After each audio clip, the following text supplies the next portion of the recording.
ஒரு நிமிடம் ஒரு மருத்துவம். ஹார்ட் நம்மளுடைய இதயம் பலமாக இருப்பதற்கும் நிறைய பேருக்கு ஹார்ட்ல பிளாக் இருக்கு. இதுக்கு சிம்பிளா என்ன செய்யலாம் அப்படின்றத இந்த ரீல்ல பார்க்கலாம். நான் உங்கள் டாக்டர் நித்யா, சித்த மருத்துவர். நம்மளுடைய உணவு முறை தான் நீங்க எக்ஸ்ட்ராவா சாப்பிடக்கூடிய டயட், அதாவது ஹை கலோரி டயட். ஸோ இதை நம்ம அதிகமாக சாப்பிட அதாவது ஜங்க் ஃபுட்ஸ் நிறைய சாப்பிட்றோன்னு வச்சுக்கோங்களேன். கொலஸ்ட்ரால் நிறைய இருக்கிறது, சால்ட் கண்டென்ட் நிறைய இருக்கிறது, ப்ரிசர்வேட்டிவ்ஸ், இது எல்லாமே இருக்கக்கூடிய உணவுகள் சாப்பிடும்போது ஹார்ட்ல நமக்கு பிளாக் வர வாய்ப்பு இருக்கு. ஸோ இதற்கு மாற்ற நம்ம என்ன செய்யணும்னா, உங்களுடைய கொலஸ்ட்ரால் லெவல் எவ்வளவு இருக்கு அப்படின்றத செக் பண்ணிக்கோங்க. முக்கியமா பேட் கொலஸ்ட்ரால் லெவல் அதிகமாக இருந்துச்சுன்னா கண்டிப்பா இந்த மூலிகையை தினம்தோறும் நம்ம பயன்படுத்தணும். சரி, அது என்ன மூலிகை அப்படின்னு பார்த்தோம்னா மருதம்பட்டை.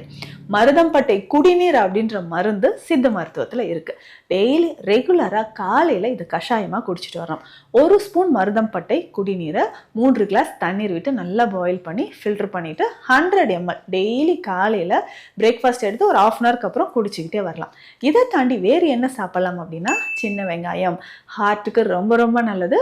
நம்ம உடல்ல இருக்கக்கூடிய கொலஸ்ட்ரால் லெவலை குறைக்கிறதுக்கு சின்ன வெங்காயம் உங்களுக்கு ரொம்ப ரொம்ப யூஸ்ஃபுல்லாக இருக்கும்.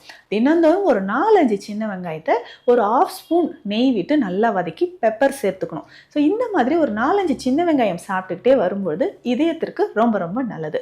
இந்த மாதிரி பயனுள்ள மருத்துவ தகவல்களுக்கு நம்ம பேஜை ஃபாலோ பண்ணுங்க. நன்றி.